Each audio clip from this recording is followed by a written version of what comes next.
Okay, so this video is aiming to help you with page 15 and 16 from your work booklet, looking specifically at what strategies we can use to increase energy supply.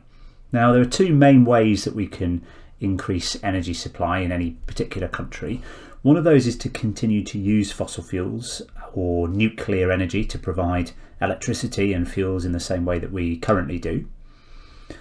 The second way is to develop the use of alternative sources of energy, things like renewable energy, which provide a different way of generating power than conventional fossil fuels or nuclear energy.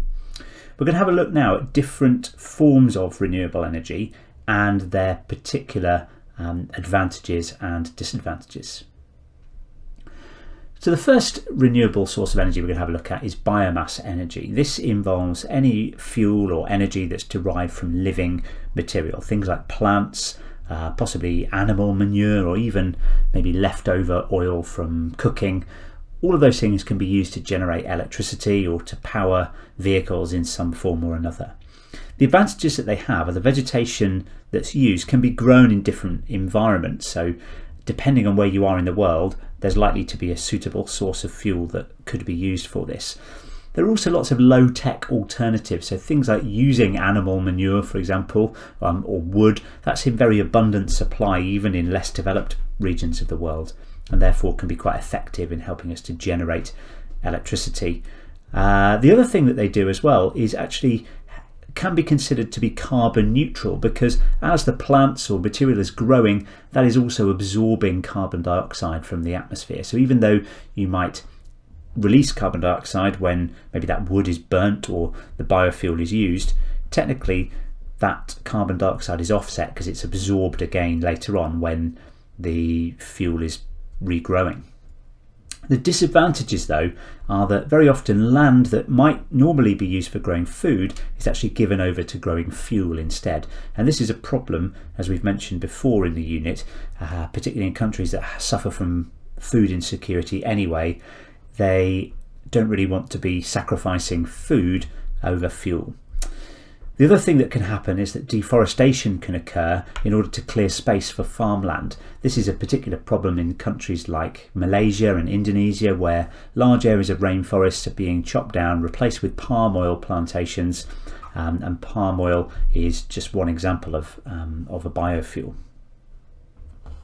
If we move on to have a look at wind energy then, this is particularly common and certainly growing in potential in the UK. Currently provides 10% of our electricity, so in some places has significant potential to be able to be used. Also generates another little industry in its own right, so people employed in manufacturing the turbines, in installing them, in maintaining them.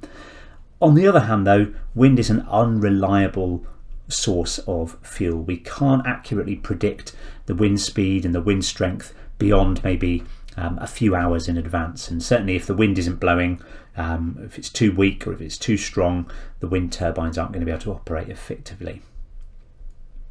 The other criticism that people have of wind energy is that onshore wind farms, so wind farms built on land, can look quite ugly, and some people are quite opposed to having those built in countryside areas. That's why people prefer offshore wind farms built out to sea. The problem with those is that they're actually quite expensive to construct and quite difficult to maintain, because obviously you've got to get all the equipment and people and wind turbines out there into the deeper part of the ocean and find a way of fixing them to the seabed and all of those kinds of things. The third renewable source of energy is hydroelectric power, sometimes abbreviated to HEP. This usually involves the construction of dams which block a river to create a reservoir, and then that water can be let through the reservoir, through the dam, in a controlled manner in order to generate electricity. It's very efficient and is certainly very well suited in upland areas, so places like North Wales, Scotland, countries like Norway benefit particularly from this type of renewable energy.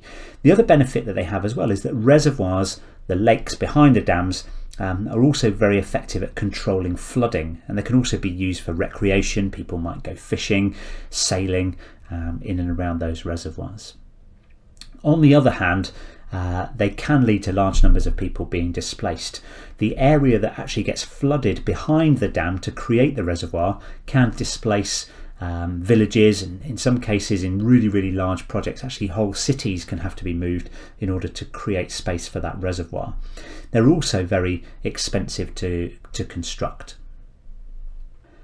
Okay, so if we move on to the fourth type of renewable energy, that's tidal energy. Now this is energy that is generated by the ebb and flow, the incoming and outgoing of the tide, which happens very predictably. We know when the tide is going to be at its highest and its lowest. We know how high or how low that tide is going to be, and therefore from tidal power we can generate actually quite predictable amounts of energy.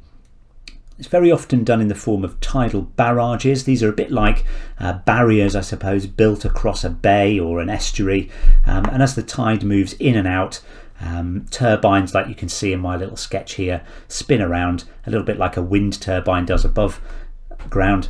These turbines are spinning around under the water, being moved by the tide. They can also be quite effective at protecting against coastal flooding, so it can act as a bit of a barrier if there is a storm surge. They can be quite effective at protecting against that. The downside is though that they are expensive to construct, and the barrages, the barriers that are built across an estuary or across a bay, can negatively impact marine ecosystems and also present a little bit of a barrier for ships and the movement of shipping as well. Fifth type of renewable energy is geothermal energy, and this is energy that's derived from the heat which is found naturally occurring beneath the ground, within the crust, particularly in areas that are volcanic. So countries like Iceland generate a significant proportion of their electricity from geothermal energy. It produces a large amount of very cheap energy. All you have to do is pump water down into the ground, and the heat from the ground, particularly in volcanic areas, will do the rest for you. So there's no fuel involved, there's very little technology involved in actually generating this electricity. So you pump the water down, the steam comes back up, that can be used to power a turbine to generate electricity. And then the leftover hot water that you're left with after that steam is condensed back into water, that's very often pumped to people's homes, so it can be used in heating. In Iceland, they actually have so much hot water left over from these geothermal power plants that they pipe it underneath the roads and pavements in the capital city to stop them icing over in the winter. People actually receive free hot water into their homes because there's so much of it. The problem is though, if that warm water is released into rivers, that can then be harmful to wildlife, and you do need large supplies of water in the first place. Next type of renewable energy we've got to look at here is wave energy, and this is very often done in the form of constructing machines that bend and flex as the waves pass underneath them. So as a wave passing underneath this machine here, the bending and flexing of those different segments, a little bit like a snake, that bending and flexing is what is able to generate electricity. They're quite effective maybe at providing isolated settlements with their energy. So some islands off the north coast of Scotland, they generate quite a large proportion of their energy from this means, but they are quite expensive to construct, and they're quite also inconsistent in terms of their supply of energy. A little bit like wind energy, it's quite hard to predict maybe when the waves are going to be strongest or weakest, unlike tidal power, which is quite a predictable form of energy.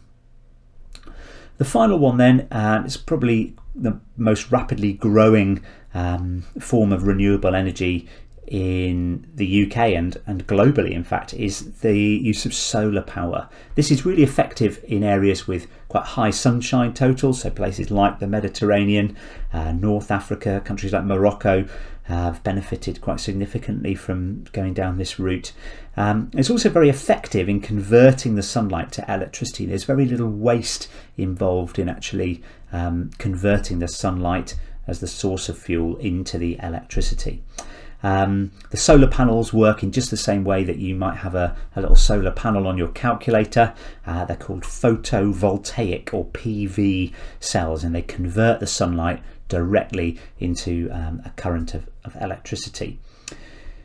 Just like we've said already about wave power and wind power, it can vary from day to day and month to month and season to season in terms of the sunshine levels. So in order to be using this, you actually have to have quite reliable levels of sunshine. However, you don't have to have direct sunlight. They can still generate electricity even when it's cloudy or it's overcast. The problem is, though, you certainly can't generate any electricity from this source at night.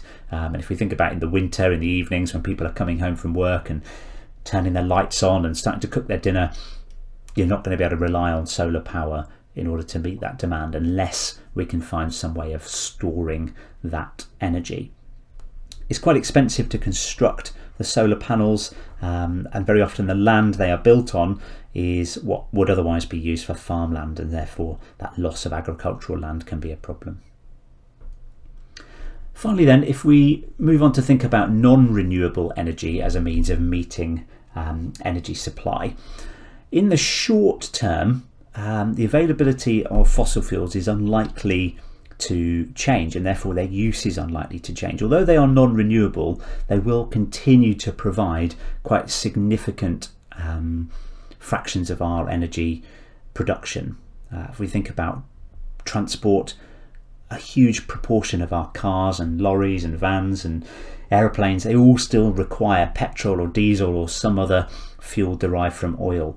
The same with electricity in our homes. Things like natural gas are still going to provide an important source of fuel, while these alternatives like renewable energy are being explored further.